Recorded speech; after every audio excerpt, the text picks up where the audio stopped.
welcome back to Robbie's Office Hours. Today we're talking about part 2 of the fundamental theorem of calculus.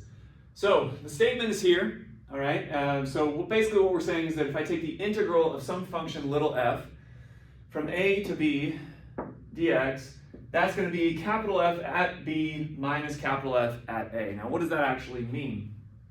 Okay. Now little f has to be special, so this must be continuous on the closed interval from a to b. Okay, I need that to be true, and I'll give you an example where if f is not continuous here, we can fall into some very easy pitfalls overall. Okay, but f needs to be continuous on closed AB. What is capital F?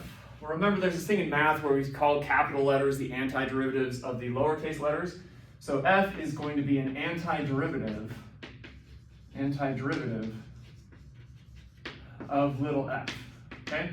What does it mean to be an antiderivative of that? It just means that if I take big F and I take its derivative, I'm going to get little f, okay? That's all it means.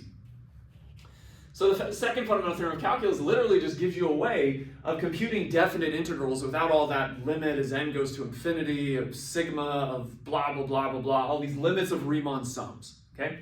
It gives you a nice concrete way of evaluating definite integrals. Okay, so let's do some examples. So for example, number 1, if I said I want to know what's the integral from 0 to 2 of say x squared dx. All right, so that's the question that's given to me.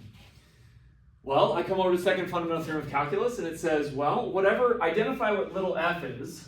Okay, so in this case, little f is x squared. So I'm going to say little f is x squared.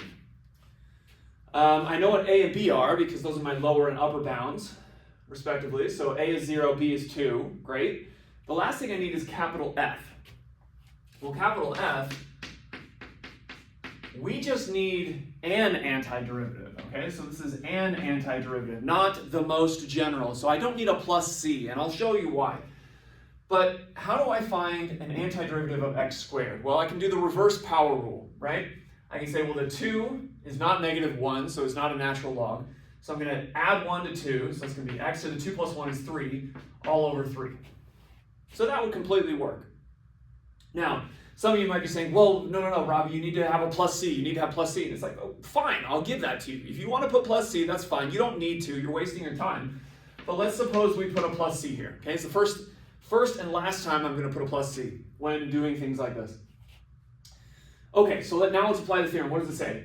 It says that this thing should be equal to big F evaluated at 2 minus big F evaluated at 0. Okay? All right, so we go through the computation. Big F evaluated at 2, plug in 2, I get 2 cubed is 8, so this is 8 thirds plus c, and then I'm going to subtract, plug in 0, so 0 cubed, that's just 0 over 3, plus c, 0 over 3 is 0. So what do I see? I get 8 thirds plus c minus c. Oh, look, I didn't need to put plus c anyway. By putting plus c, I just gave myself more work. Okay, you do not need plus c here. Now, if I were asking you what is the integral from x, or the indefinite integral of x squared, then absolutely you would put plus c, because this is not a definite integral. I'm not going to evaluate it. The fact that I'm evaluating at b and subtracting off the evaluation at a, and c is a constant, is telling me I don't need the plus c. Down here, I'm not evaluating at all. This is an indefinite integral, not a definite integral. Okay, so just keep that in mind. And so what do we have? The answer is 8 thirds. Great. There you go. I didn't have to find a delta x or an x sub I or write a sigma or take a limit or use special summation formulas or anything like that. Fundamental theorem of calculus part 2 literally just gave me the answer. Okay? So now let's just start cruising through some more examples. So let's say I look at example number 2. Okay? Example number 2. Let's say I've always had this dying desire to know what the area of one little hump of sine of x is. You know, like, I don't know, maybe I don't know. That's your thing, right? You think about questions like this and you want to understand what that looks like. That's fair, okay?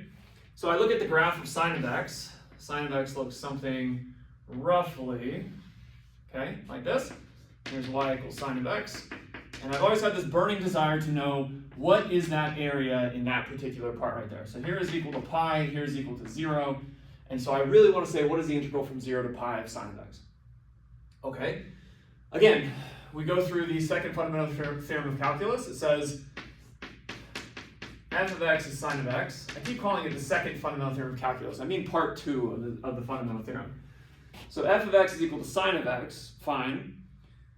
Well then, I need to find capital F, so I need a function whose derivative is equal to sine. So it's like, well, cosine's close. Cosine gives me negative sine, so it needs to be minus cosine. Okay. And now we just apply part 2. So what do I end up getting? This is equal to big F evaluated at pi minus big F evaluated at 0. All right.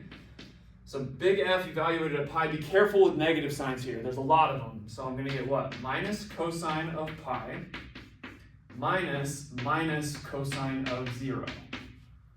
That's what we get. Okay, well let's see. Cosine of pi is negative 1. So negative 1, that's a positive 1. And then I'm going to get minus, so plus. Cosine of 0 is 1. So there you go.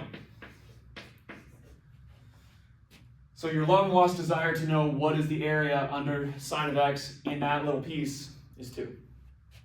All right?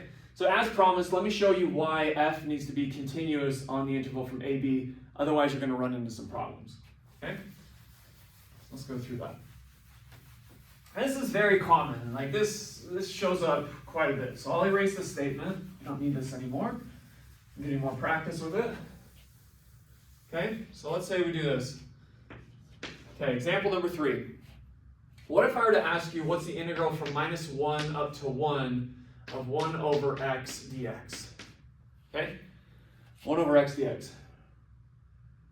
It's very easy to just say, oh, okay, this is a fundamental theorem of calculus part 2. So f of x is 1 over x. Good. An antiderivative for that. Remember, the reverse power rule doesn't work on this one. So this is the natural log absolute value of x. I say I have absolute value bars, so I'm going to be happy with these, okay? So let me show you what is common to do, but which is completely wrong to do, okay? So don't do this, okay? So this is wrong, okay? It's wrong to say this. Well, this should be the natural log evaluated at the absolute value of 1 minus the natural log evaluated at the absolute value of minus 1. And both of those are 0, so my answer is 0. Fantastic. Why is this wrong? Okay?